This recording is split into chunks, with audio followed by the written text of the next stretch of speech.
자, 오후에 하나님 말씀은 히브리서 9장 27절입니다. 여러분들이 다 암송하고 계시는 그런 구절인데요. 한 절만 보겠습니다. 한 번 죽는 것은 사람들에게 정해진 것이고 그 뒤에 심판이 정해진 것 같이 심판의 날은 정해져 있다. 심판의 날은 정해져 있다. 이런 제목으로 말씀드리고자 합니다. 사람들에게는 피할 수 없는 정해진 법칙이 있습니다. 한 번 죽는 것은 사람들에게 정해진 것이고 그 뒤에는 심판이 있는 것 같이, 자, 이것이 정해져 있지만 우리는 그날이 언제인지는 알 수가 없습니다. 이 법칙의 한 가지 분명한 것은 죽는다는 것이고 또 한 가지는 죽은 뒤에 심판이 있다는 것입니다. 만일 우리가 죽을 날을 미리 알아서 그 날을 세몰하면서 살아갈 수 있다면, 만일 그렇게만 할 수 있다면 아주 죽음을 멋지게 가치 있게 잘 대비할 수도 있을 것입니다. 그런데 자기가 죽는 날을 아는 사람은 아무도 없습니다. 다들 자신이 언제 죽을지 모르고 살아갑니다. 그리고 죽은 후에는 어디로 갈지도 모르고 막연하게 살아갑니다. 만일 죽은 후에 심판이 있다고 그것을 안다면 사람들이 어떤 인생을 살게 될까요? 이 세상은 지금처럼 이렇게 악하게 되지는 않았을 것입니다. 우리는 이 주변에서 죽는 사람들을 많이 보는데 장례식에 가는 것이 마치 원래 행사처럼 자주 있을 것입니다. 그런데 죽은 사람들은 그 자신이 언제 죽을지 그 자신도 모르고 또 가족도 모르고 친구도 모릅니다. 같이 잠을 자다가도 옆에 누워있던 남편이나 아내가 밤새 안녕이 되기도 합니다. 근데 이 언제 죽을지 모르고 사는 것이 우리 인간에게 얼마나 큰 축복인지 몰라요. 이 사랑하는 사람이 한 달 후에나 몇 달 후에 죽는다는 것을 알게 된다면 그 주변에 있는 사람들은요, 남아있는 그 시간들이 그 슬픔의 나날이 될 수도 있을 것입니다. 그래서 어쩌면 죽는 날짜를 모르고 사는 것이 우리에게 축복이 될 수도 있습니다. 그러나 죽는다는 그 하나님의 약속은 반드시 지켜질 것입니다. 사람들은 죽는다는 것은 다 아는데 그 뒤에 심판이 있다는 것을 잘 모릅니다. 그래서 심판이 있다는 것을 잘 모르니까 죽을 때까지 이 세상을 살면서 먹고 마시고 즐기며 인생을 살다가 때가 되어 죽겠다, 그런 사람들이 태반이죠. 이런 사람들은 이 세상 사람들이고요. 이 교회를 다니는 사람들은 어떻죠? 교회를 다니는 사람들은 나는 예수님을 믿으니까 뭐 천국에 가겠지, 이 막연하게 생각하는 사람들이 의외로 많이 있습니다.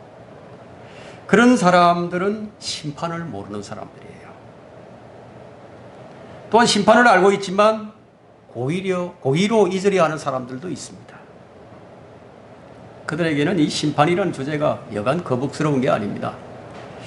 지옥과 심판이라는 이 주제의 설교는요, 그런 사람들에게 정말 싫은 설교입니다. 그러나 구원받은 우리에게는 어떻죠?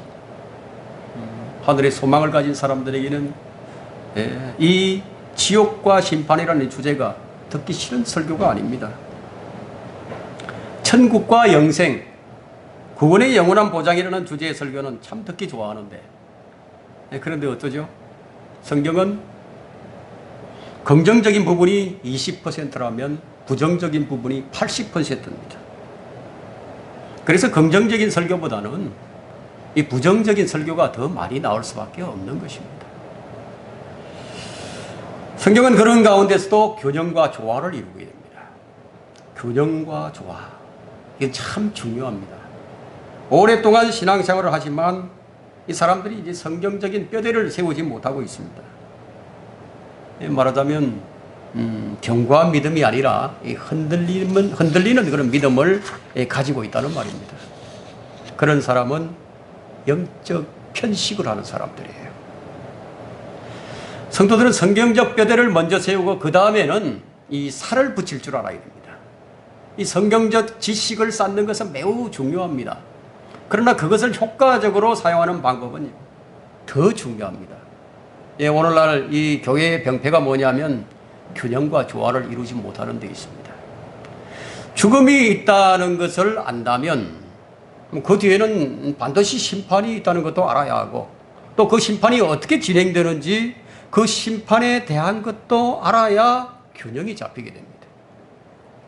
죽음과 심판, 이것을 아는 자만이 자신의 죽음과 심판을 준비할 수 있을 것입니다. 저는 오늘 우리 인간이 반드시 거쳐야 할 심판에 대해서 다루고자 합니다. 심판은 여러 가지가 있지만 성경에서 크게 나누게 되는 것은 7가지, 7심판이 있습니다. 자, 7으로 일하시는 하나님이시기 때문에 우리는 크게 7심판으로 나누어 볼 수가 있습니다. 첫째, 이 갈보리 십자가에서 이루어진 죄에 대한 심판이 있고요. 둘째, 구원받은 후에 그리스도인에게 매일의 자기 심판이 있습니다. 그리고 세 번째는 그리스도인이 서게 될 그리스도의 심판석이 있습니다. 거기서는 그리스도인들은 심판을 받고 영원히 그리스도와 함께 살게 됩니다. 넷째는 구원받지 못한 사람들을 심판하게 되는 큰 백보자의 심판이 있습니다. 다섯째는 다니엘의 70째 주인 대환란 동안의 유대인의 심판이 있습니다. 그리고 여섯 번째는 마태복음 25장에서 예수 그리스도께서 재림하실 때 이방 민족들을 심판하실 민족의 심판이 있습니다. 그리고 마지막 7번째는 고린도전서 6장 3절에서 말하는 반역한 천사들을 심판하는 심판이 있습니다. 그 외에도 이 세상에서 일어나는 여러 가지 심판들이 있습니다. 특히 이 세상의 통치자들이 받는 심판이 있는데, 요한복음 16장 11절에 나오는 말씀대로 또 심판에 대하여라 하면 이 세상의 통치자가 심판을 받기 때문이라. 자, 이것은 이 세상의 통치자 마귀, 이 세상 신인 사탄에게 1차적으로 적용되지만 이 세상의 왕들, 대통령들, 이 세상을 통치하는 통치자들이 심판을 받게 됩니다. 우리는 우리나라의 대통령의 역사만을 뒤돌아보더라도 이 심판이 어떻게 행해지는가를 알 수가 있습니다.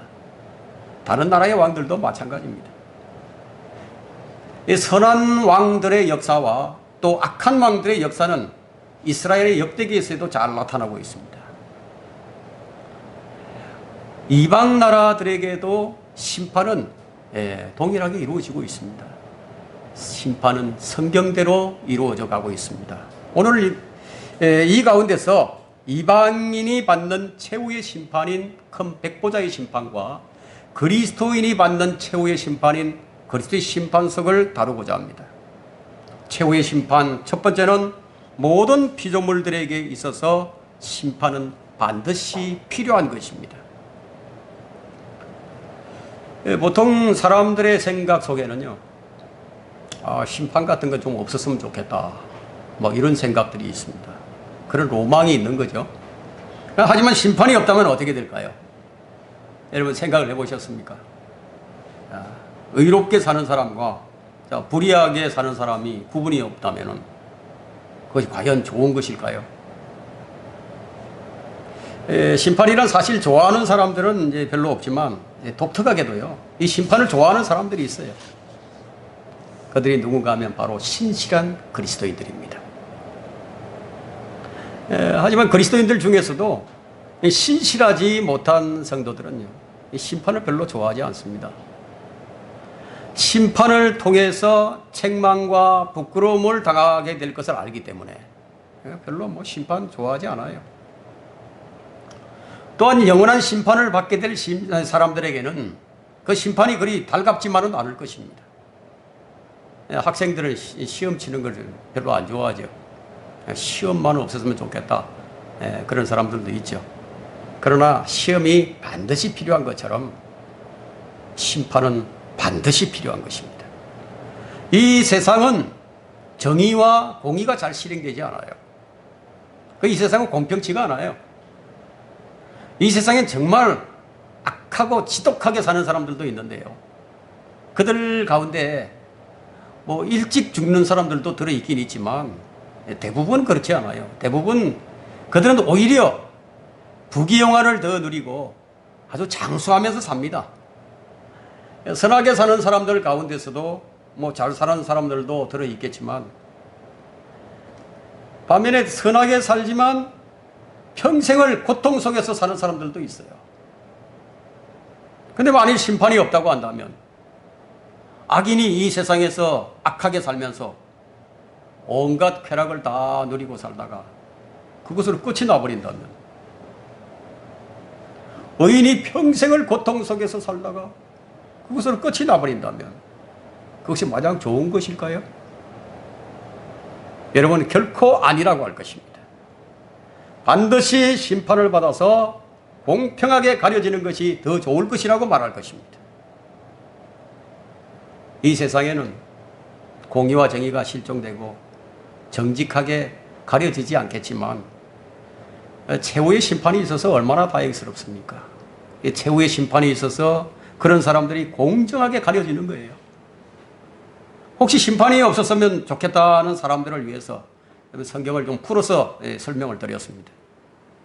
자, 우리가 사는 세상은 공평하지도 않고 정직하지도 않게 굴러가고 있습니다. 무고한 사람이요, 억울한 일을 당하는 경우가 얼마나 많은지 보세요. 무고한 사람들이 살해를 당하고요, 모함을 당하고 혐의를 뒤집어 쓰고 고통을 당하는 거예요. 이런 일들 때문이라도 반드시 심판이 있어야 하지 않겠어요? 수많은 사람들, 특히 유대인들을 가스실에서 죽인 나치 독일의 히틀러가, 또 소련의 스탈린이나 아니면 중국의 모택동이나 북한의 김일성 같은 이런 살인마들이 심판을 받지 않는다면 그것이 좋은 일이겠어요? 여러분, 믿는 자와 믿지 않는 자가 똑같은 대우를 받는다면 여러분 좋아하겠습니까? 이 사람들은 본능적으로 심판이 있다는 것을 알아요. 다만 그것을 인정하고 싶지 않을 뿐입니다. 정해진 심판을 우리가 원한다고 또 원하지 않는다고 달라지지는 않습니다. 하나님은 공의의 하나님이세요. 공의는 하나님의 속성이죠.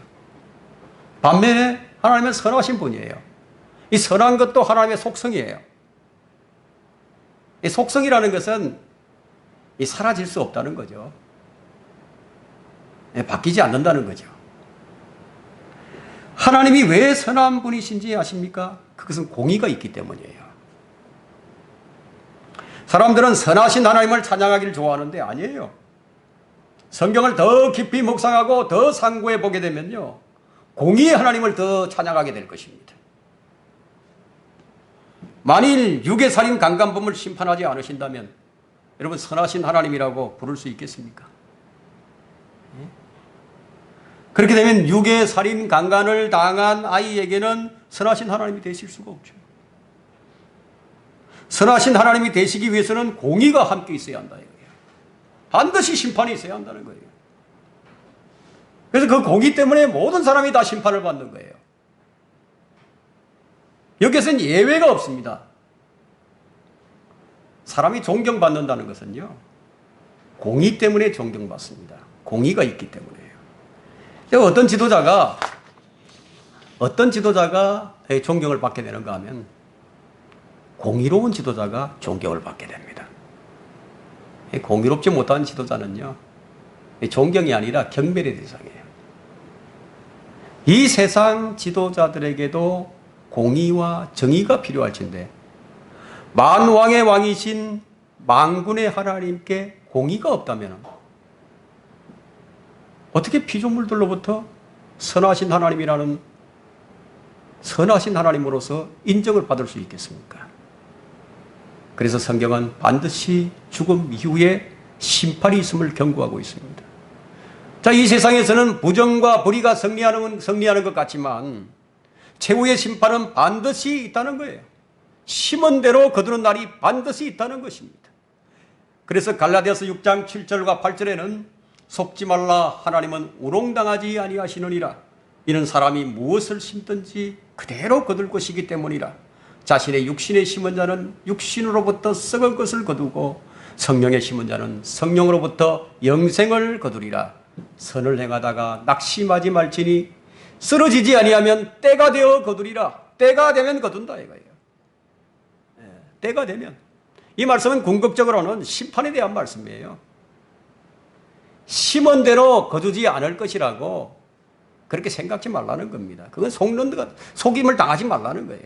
심은 대로 거두는 날이 반드시 이룰 것이기 때문에, 그래서 심판은 반드시 필요한 것입니다.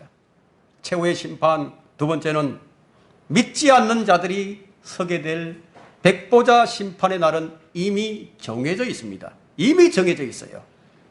데살로니가후서 1장 8절과 9절 한번 보십시오.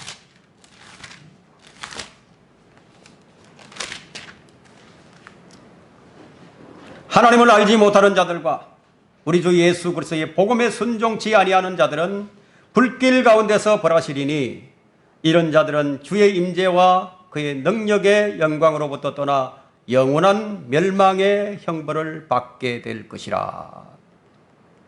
왜 하나님께서 이 심판의 한 날을 이렇게 정해 놓으셨을까요? 자, 우리가 죽으면 곧바로 이 심판을 받는 것이 아니에요. 사람이 죽으면, 자, 믿는 자는 그 혼이 낙원으로 가게 되고, 자, 믿지 않는 자는 지옥으로 가게 됩니다. 이것이 심판이 아니에요. 사람들이 예수님을 믿는다고 공언을 하면서도 이 성경을 배격하고 이 심판에 대해서 얘기할 때요, 그들이 이제 이 심판에 대해서는 얘기를 하는데 다른 심판에 대해서는 아무것도 몰라요. 즉, 그들은 이제 그리스도를 믿고 난 후에 죄의 고백이 있죠. 죄에 대한 고백이 있습니다. 그리고 또 봉사를 하죠. 봉사를 하면서 하나님을 섬깁니다. 그것으로 하나님 나라에 가려고 애를 쓰고 있죠. 그들이 생각을 지배하고 있는 것은, 그들은 어느 날 자신이 죽은 후에 깨어나서야 구원을 받았는지 못 받았는지를 알게 될 것이라는 생각이 그들을 지배하고 있습니다. 그들의 병폐가 뭐냐면 이 성경을 올바로 나누지 않는다는 것입니다. 그래서 일관성이 없어요. 명확하지도 않습니다. 모든 것을 엉망으로 만들어버립니다. 자, 이 마지막 심판에 서게 될 사람들은 하나님께서 예비하신 구원을 받아들이지 않았기 때문에 심판을 받게 될 사람들입니다. 이 백보자 심판은 바로 죄인들의 심판이에요. 죄인이 주 예수 그리스도를 구원주로 믿지 않았을 때 이 심판석에 서게 됩니다.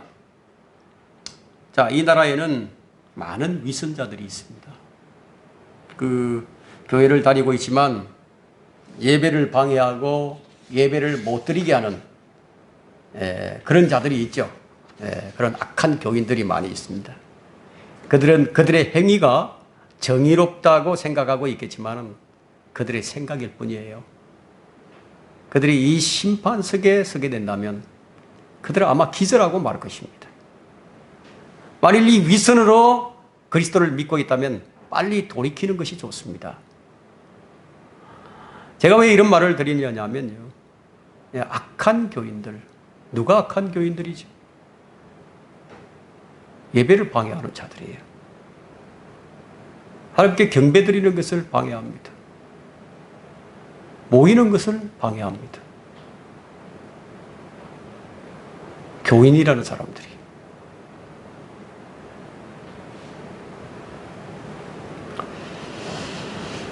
이런 자들에게 심판이 없다면 어떻게 되겠습니까? 하나님께서 그런 자들을 마냥 그냥 내버려 두실까요? 주님이 믿는 자를 부르시는 날도 또한 정해져 있습니다. 데살로니가후서 4장 16절과 17절에 보면 주께서 호령과 천사장의 음성과 하나님의 나팔 소리와 함께 하늘로부터 친히 내려오시리니, 그러면 그리스도 안에서 잠든 자들이 먼저 일어나고 그리고 나서 살아남아 있는 우리도 공중에서 주와 만나기 위하여 그들과 함께 구름 속으로 끌려 올라가리니 그리하여 우리가 영원히 주와 함께 있으리라. 이런 말로 서로 위로하라고 했죠. 이것을 우리는 휴거라고 부릅니다. 그리스도 안에서 죽은 자들도 그날에는 부활의 몸을 입고 하늘나라로 눈 깜짝할 순간에 올라간다는 거예요. 눈 깜짝할 순간이에요. 그곳에서 7년을 있으면서 그리스도의 심판석에 서게 되는데, 그리스도인들이 가장 먼저 심판석에 서게 되는 거예요. 그리스도인들은 믿지 않는 자들이 서는 심판석과는 판이하게 다릅니다.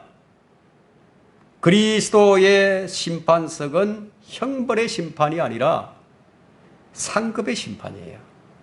그러나 믿지 않는 자들은 죽으면 지옥에 가서 형벌을 받으며 살다가 천년 왕국이 끝나게 되면 베드로후서 3장에 나온 말씀대로 하늘과 땅이 다 사라진 후에 공중에서 백보자의 심판석에 서게 되는 것입니다. 이 심판의 날이 정해져 있는 거예요. 여러분 베드로후서 한번 펼쳐보십시오. 베드로후서 3장 10절과 11절을 볼까요? 그러나 주의 날이 밤에 도둑같이 오리니 그날에는 하늘들이 굉장한 소리를 내며 사라지고 우주의 구성 요소들이 맹렬한 불로 녹아내리며 땅과 그 안에 있는 일들이 타버릴 것이라. 그때 이 모든 것이 녹아버리리니 너희가 모든 거룩한 행실과 경건에 있어 어떠한 사람이 되어야 하겠느냐. 어떠한 사람이 되어야 되겠느냐. 여러분 하늘과 땅이 다 사라져 버리고요, 공중에 서 있게 될 그 모습을 한번 생각을 해보세요. 상상을 한번 해보세요. 아무것도 없어요. 그냥 공중에 서 있어요. 여러분 계시록 20장을 한번 펼쳐보세요. 계시록 20장 11절로부터 봅니다.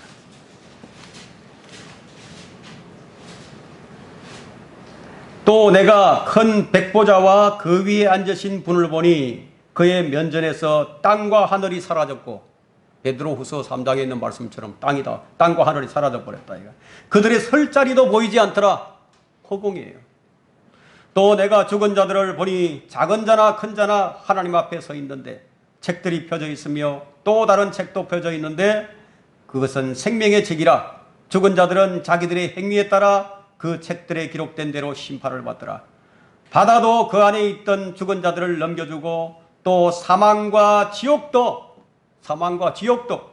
그들 안에 있던 죽은 자들을 넘겨주니 그들이 각자 자기들의 행위에 따라 심판을 받으며 사망과 지옥도 불못에 던져지니 이것이 둘째 사망이라. 누구든지 생명의 책에 기록되지 않는 자는 불못에 던져지더라. 이것을 보게 되면 이제 사람은 한 번 태어난 사람은 2번 죽는 것을 알 수 있습니다. 그리고 2번 태어난 사람은 한 번 죽거나 또는 한 번도 안 죽는다. 그들의 누군가는 바로 우리 그리스도인들입니다. 이 그리스도인들은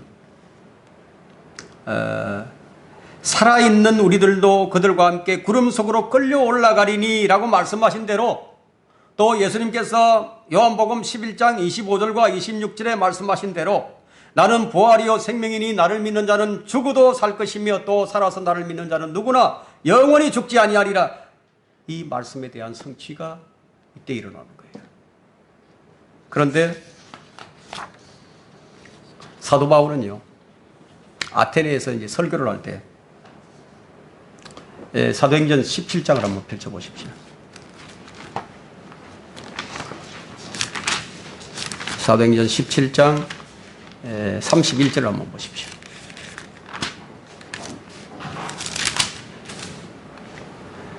이는 하나님께서 선정하신 그 사람을 통하여 의로 세상을 심판하실 한 날을 정해놓으신 거예요. 그를 죽은 자들로부터 살리시어 모든 사람에게 확정해 주셨습니다. 예수님은 완전하신 신성을 지니신 동시에 완전한 인성을 지니신 분으로서 이 세상에서 인간의 삶을 사시면서 우리의 인생에 대해서는 누구보다도 더 잘 알고 계시는 분입니다. 이 최후의 심판을 사람이신 예수님께서 하신다는 거예요. 재판석에 앉아 예수님을 피고석에 앉혔던 빌라도는 그날에는 반대가 되는 거예요. 반대로 예수님께서 재판석에 앉으시고 빌라도는 피고인석에 앉아야 된다. 예수님을 신문하면서 조롱했던 헤로드 왕도 그날에는 반대가 된다는 거예요. 사람들이 이 세상에서 사람을 모함하고 또 억압하고 착취하고 폭력을 행사하면서 고통을 준 사람들은요, 그들이 악한 행한 악행들이 기록된 책에 따라서 이 누구에게? 예수님께 심판을 받는 겁니다. 만일 이 심판이 없다면 얼마나 공평하지 못한 것입니까? 이들을 위하여 한 날을 정해놓으신 것이에요. 이들은 모두 공개적으로 만천하에 공표하게 될 것입니다. 최후의 심판 세 번째는 그리스도인들이 받을 그리스도의 심판석의 날은 이미 정해져 있습니다. 우리가 단지 모를 뿐이에요. 그리스도인들에게 왜 심판이 필요한가 하는 거예요. 그리스도인들도 공개적으로 인정을 받아야 하기 때문이에요. 그리스도인들은 이 세상에서 매우 불공정하게 대우를 받는 사람들이 많아요. 신실한 그리스도인들일수록 더 많은 불이익을 당할 것이라고 성경은 정언하고 있죠. 지난 2000년 교회사 기간 동안에 고난이 끊어진 적은 없었습니다. 많은 성도들이 이제 그리스도로 인해서 핍박과 박해와 고난을 받은 사람들이 그날에 이제 판단을 받게 되는데요. 만일 그 심판이 없다면 그들의 정의로움과 의로움이 올바로 인정되지 않을 겁니다. 만일 순교자나 구원받은 자가 똑같다면 그건 공정치 않은 거예요. 그러나 그리스도인들은 아주 공정하게 모든 그리스도인들 앞에서 공개적으로 판단받는 재판이 반드시 필요한 것입니다.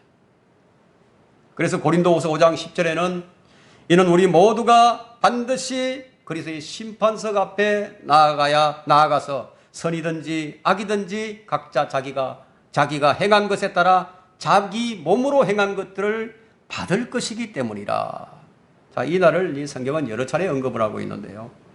고린도전서 3장에서 그리고 로마서 14장에서도 언급하고 있죠. 그래서 우리는 이제 심판의 교리가 무엇인지 아는 것은 참 중요합니다. 우리는 첫 번째 심판에서요, 죄로 인하여 십자가에서 심판받는다는 것을 우리가 보았습니다. 그리고 두 번째는 구원받은 사람들이 하나님의 아들들로서 매일을 살면서 매일 심판받는다는 것도 확인을 했습니다. 그리고 세 번째는 종으로서의 심판인데, 그리스도인들은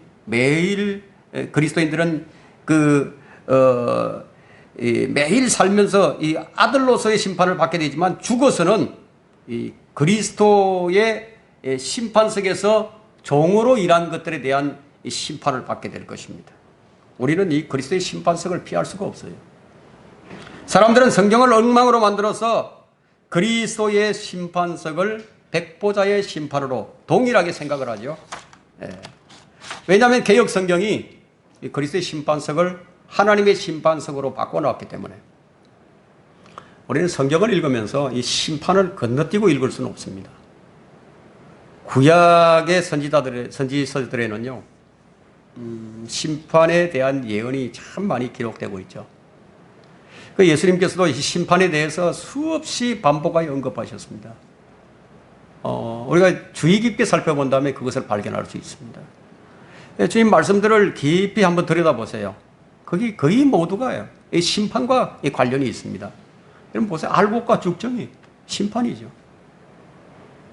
양과 염소, 거물의 비유. 그런데 이런 심판의 비유들이 어떤 한 날을 정해놓고 있음을 발견할 수 있습니다. 그런데 이 세상에는 알곡과 죽정이가 함께 살아갑니다. 그리고 양과 염소가 함께 살아갑니다. 이처럼 함께 신앙생활도 하고 함께 어우러져 살고 있지만 그날이 오기 전에는 잘 드러나지가 않아요. 그러나 그날이 오면 반드시 양과 염소는 갈라지게 되고 알곡과 쭉정이는 다 갈라집니다. 충성된 종과 악한 종이 가려지고 좋은 물고기와 나쁜 물고기가 다 가려집니다. 등과 기름을 준비한 처녀들이 있고 등은 있는데 기름이 없는 처녀들도 있습니다. 알곡은 창고에 들이고 죽정이는 불에 태우는 날이 정해져 있는 거예요. 그래서 주의 말씀들은 심판에 대한 말씀으로 점철되어 있다고 해도 과언이 아니에요. 그럼에도 우리는 오늘날 너무나 현세적인 일에 치우쳐서 마치 심판이 없는 것처럼 착각하고 살다가는요, 죽은 후에는 낭패를 당하게 되는 겁니다. 재판에 관해서 좀 더 이제 구체적으로 살펴본다면은, 자, 이 세상 법정에는 이 재판관이 누군가에 따라서 재판의 결과가 판이하게 달라지기도 합니다. 악한 재판관을 만나게 되면요, 재판이 뒤집어져 버리는 거예요. 그래서 억울함을 당하는 사람들이 속출하죠. 이것이 이 세상 법정이에요. 그러나 하나님의 심판에는요, 그럴 일이 전혀 없어요. 어떤 위선적인 것, 어떤 가식적인 것이라도 다 드러나기 때문이에요. 사람들은 열매를 통해서 알 수 있다고 하지만요, 그것도 거짓일 수가 있어요. 그날에는 우리는 반드시 다 설명을 해야 됩니다. 여러분, 로마서 14장 12절 한번 펼쳐보세요. 그래서 우리 하나님의 말씀을 두려워하지 않을 수가 없어요. 14장 12절에 그러므로 우리 각 사람이 하나님께 자신에 관해 설명하리라. 자, 우리 그리스도인들은 형제들에 대해서 어떤 태도로서 대했는지 판단받는 자리가 바로 그리스도의 심판석이에요. 판단받는 거예요. 14장 펼쳐져 있으니까 10절을 한번 보십시오. 10절과 11절에 그런데 너는 어찌하여 내 형제를 판단하느냐? 어찌하여 내 형제를 없이 여기느냐? 우리가 모두 그리스도의 심판석 앞에 서리라. 이는 기록된 바 주가 말하더라. 내가 살아있으니 모든 무릎이 내게 꿇을 것이요 모든 혀가 하나님께 자백하리라 하고 하였습니다. 자, 이 말씀은 이제 한 사람 한 사람씩 심판을 받는다는 거예요. 사람들이 얼마나 많은데, 수천 명이 될지도 모르고 수억 명이 될지도 모르는데, 근데 어떻게 한 사람씩 심판을 받는다는 것인가? 그 많은 사람들이 한 사람씩 심판을 받게 된다면 수십 년이 걸릴 수도 있을 것인데, 그런 걱정할 필요는 없어요. 하나님께서는 어려워서 못할 일이 전혀 없으시거든요. 여러분, 낙타가 바늘기로 들어가는 것이 사람들에게는 불가능하지만 하나님께는 가능한 거예요. 그러나 우리가 한 가지 다행한 것은 그리스도의 심판석은 죄를 다루는 자리가 아니라 우리 몸으로 일한 것들을 심판받는 그런 자리다. 당신은 주를 위해서 선한 일을 했는가? 선한 일을 했는가? 이것을 판단받는 자리예요. 그래서 각 사람이 일한 것이 나타나게 되리니 그날이 그것을 밝힐 것이라. 정해진 날이 있다. 정해진 날이 있다는 겁니다. 이는 그것이 불로서 드러나고 또 불은 각 사람이 일한 것이 어떤 종류인 것인지를 시험할 것이기 때문이라. 만일 어떤 사람이 일한 것이 세운 그들에 있으면 상을 받으리요. 만일 어떤 사람이 일한 것이 불에 타버리면 그는 손해를 당하리라. 그러나 그 자신은 구원을 받게 되지만 불에 의해서인 것처럼 그렇게 되리라 하고 고린도전서 3장 13절에서 15절에 말씀을 하셨죠. 이런 심판이 있기 때문에 그리스도인이 어떻게 살아야 하는지를 잘 생각해 보라는 겁니다. 이 믿음이 있는 자와 없는 자는 여기서 드러납니다. 이 말씀을 믿는 자는 이 말씀에 주의를 하죠. 그리고 자신이 어떻게 살아야 될 것인지 성찰을 하죠. 그 믿음 있는 사람은 자기 성찰이 있는 사람들이에요. 근데 믿음이 약한 사람들은, 믿음이 없는 사람들은 자기 성찰이 없어요. 그러니까 되는 대로 믿는 거예요. 그래서 흔들리는 거예요. 여기서 들으면 이런 것 같고 저기서 들으면 저런 것 같고 전혀 뼈대가 없이 중심을 못 잡는 거예요. 우리가 주의해야 할 것은 우리 모두가 죄인이죠. 구원받았다고 죄 안 짓는 거 아니잖아요. 그래서 우리가 주의해야 할 것은 뭐 그렇다고 뭐 죄를 안 지을 수도 없고, 그러니까 뭐 죄를 지으면 자백하고 용서받으면 되지 뭐. 이런 발상은요, 매우 위험한 발상이에요. 선한 목적을 위해서 타협을 하면 되겠습니까? 선한 목적을 위해서 오월동조한다 이거예요.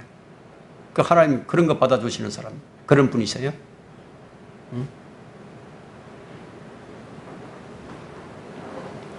한 번, 두 번 죄를 짓게 되면요, 그 다음부터는요, 어떤 법칙이 작용하게 되는데 관성의 법칙이 작용을 하게 됩니다.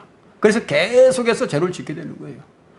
성경은 자신이 이미 이루어 놓은 상을 잃지 않도록 주의하라고 말씀하고 있는데, 여러분 왜 이런 말씀을 주셨나 하면요, 영원 세계에서도 수치와 부끄러움이 없는 것이 아니에요. 그래서 요한일서 2장 28절에 이렇게 말씀하시죠. 어린 자녀들아, 이제 그분 안에 거하라. 이는 그가 나타나실 때 우리가 담대함을 가지며 그가 오실 때 그의 앞에서 수치를 당하지 않게 하리 함이니라. 성경은 그리스도인들에게 그리스도의 심판석을 제시하시면서 너희가 어떻게 살아야 할지를 너희 스스로 결정하라. 그리고 선택하라는 겁니다. 우리는 그리스도의 심판석을 생각하면서 이 세상을 조심해서 사는 것이 더 좋다는 거예요. 그리스도의 심판석을 공부하는 사람들이 내가 이것을 하나 그리스도의 심판석이 있다는 것을 알게 되었구나, 여기서 그치면 안 된다는 겁니다. 그것을 알게 되었으면 자신이 어떻게 살아야 하는지 자신에게 적용을 시켜야죠.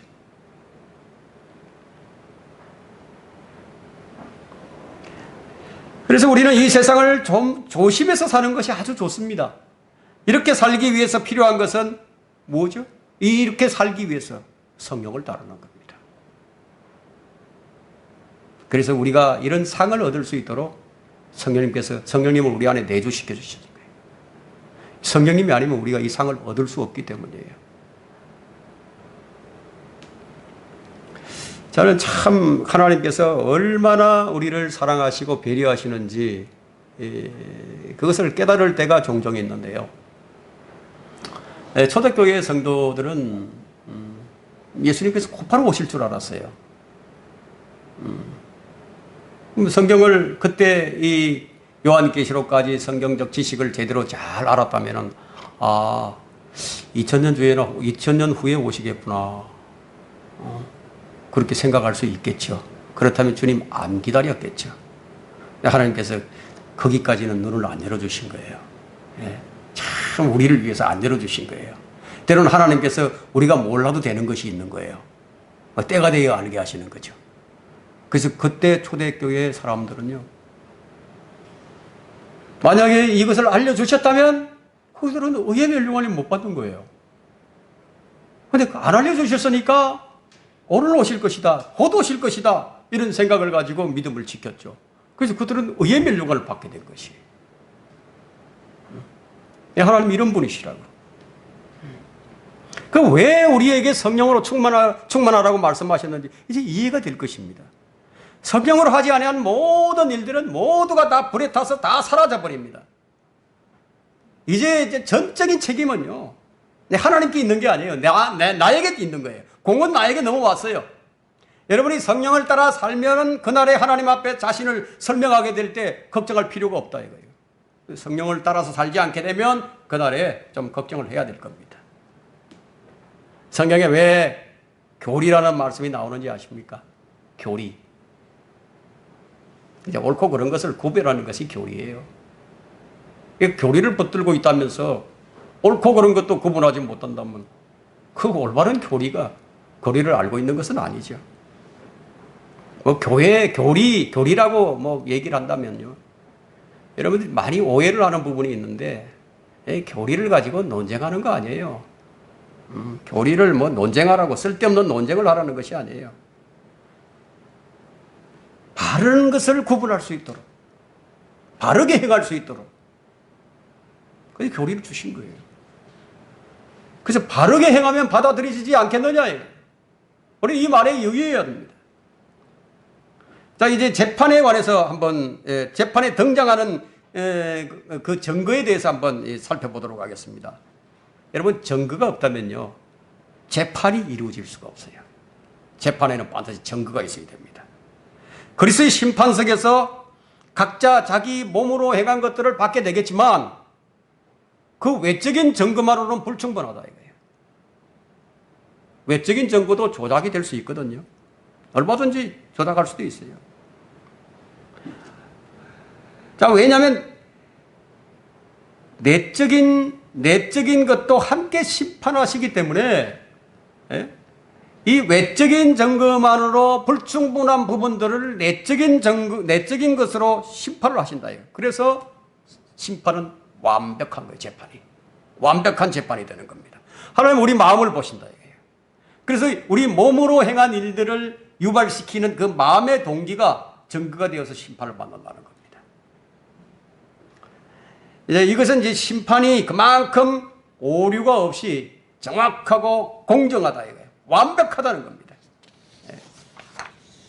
세상 법정에서요, 그 증거물만 있으면 통하죠. 확실한 증거물만 있으면 통합니다. 하나님의 법정에서는 절대로 그것이 통하지 않아요. 하나님께서는 사람의 마음의 중심을 보신다는 말씀이 구약 성경부터 신약 성경에 이르도록 넘치도록 언급하셨다. 사람들은 자신을 변호하겠지만 그날에 다 드러나는 거예요. 나는 뭐 교회를 뭐 한 번도 빠지지 않고 주일날 한 번도 안 빠지고 그렇게 주님 섬겼다고. 나는 성경을 뭐 몇십 독을 했다고. 나는 주의 말씀에 따라서 내 재산을 팔아서 건축원금도 했다고. 그리고 구제도 하고 내 몸을 불사르게 가난한 사람들을 위해서 그리고 주를 위해서 헌신을 했는데요. 이런 외적인 증거들 총동원해서 설명을 하겠지만 주님은 그 일들이요 어떤 마음의 동기에서 나온 것인지 그것까지 드러내어서 판단하시기 때문에 재판은 공개적이고 아주 공정하게 진행이 될 것입니다. 자, 우리는 이런 사실들을 알고서 이 날을 준비하면서 살아야 합니다. 결론적으로 베드로는 심판에 관하여 말하기를 너희가 모든 행실과 경건에 있어서 어떠한 사람이 되어야겠느냐고 묻고 있습니다. 지금 우리에게 묻는 거예요. 아무도 심판을 피할 수 없어요. 고린도전서 13장 1절로부터 3절에 내가 사람들과 천사들의 방언들로 말한다 해도 사랑이 없으면 소리나는 노새나 시끄러운 꽹과리가 되고 내가 예언하는 은사가 있어 모든 신비를 알고 모든 신비와 모든 지식을 알고 또 산을 옮길 만한 믿음이 있다 해도 사랑이 없으면 나는 아무것도 아니요. 또 내가 내 모든 소유를 주어 가난한 사람을 먹이고 내 몸을 불사르게 내어준다 해도 사랑이 없으면 내게 아무 유익이 없느니라. 우리가 주여 주여 한다고 다 구원을 받는 것이 아닌 것처럼 상을 받는 것도요 마음의 동기가 중요합니다. 우리는 우리 마음을 어쩌면 속일 수도 있어요. 어떤 거짓이라도 그것이 이 신념이 되어버리면요 자신이 그것이 진리로 받아들이고 그 마음에 확실한 증거로서 일을 하게 되거든요. 그런데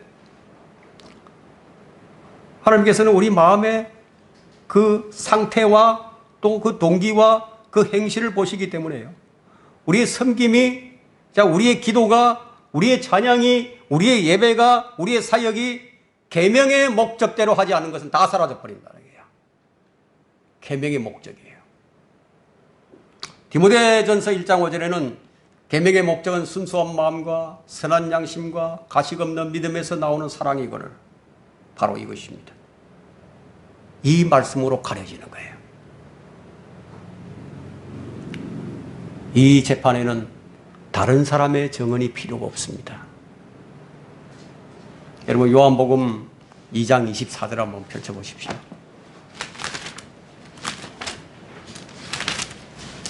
요한복음 2장 24절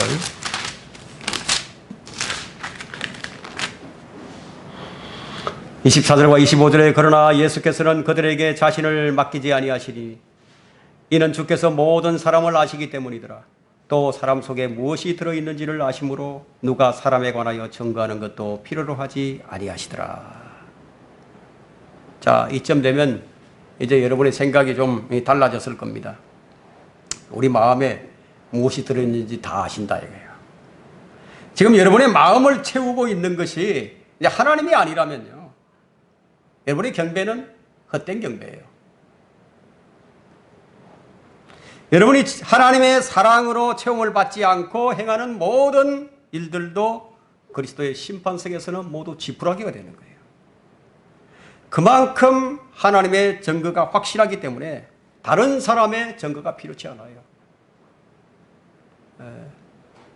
주님, 제가 일하는 것을 우리 옆에 있는 저 형제가 다 보았는데요. 저 형제가 우리 정인인데요. 그런 거 안 통한다는 거예요. 다른 정인이 필요치 않아요. 주님의 심판에는 다른 것이 필요치 않아요. 다른 형제가 나서서 주님, 저 형제는 나에게 많은 도움을 주었습니다. 그런 정은 필요치 않다는 거예요. 주님, 우리 마음의 동기를 보십니다. 하나님의 심판은 가장 완벽하고 가장 정의롭고 가장 공정하게 치러질 것입니다. 그러므로 우리는 늘 하나님의 심판을 염두에 두고 사는 것이 잘 사는 거예요. 그리스도의 심판석, 우리는 반드시 서야 합니다. 죽음과 심판, 이것은 정해져 있습니다. 이 날을 기억하고 사는 사람들은 모든 행실과 경건에 있어서 어떤 사람이 되어야 하는지 매일 자신을 성찰하게 될 것입니다.